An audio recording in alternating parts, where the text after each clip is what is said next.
Kosa rangahy zany. Ery kamindray io rehefa le fovo maraina zay rangahy tsy de hiasa androany fa tsy rarina.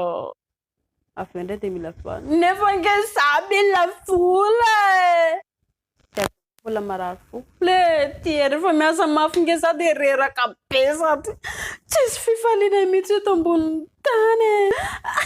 Dia avy eo indray ny tena rasy dia hoe le tsy misy olona mba hoe fonanao hitaizana mihitsy rangahy satria za efa olon-dehibe Dia avy eo indray mbola marary fo. Le tsy zeraka mo ty atorata mofatiana foana parivandro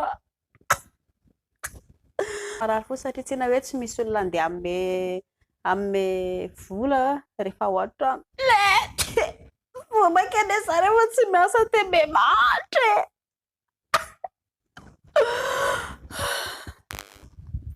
Roviana ihany zany tsika ty fomba ohatran'ny hoe afa-po amin'ny fiainana e.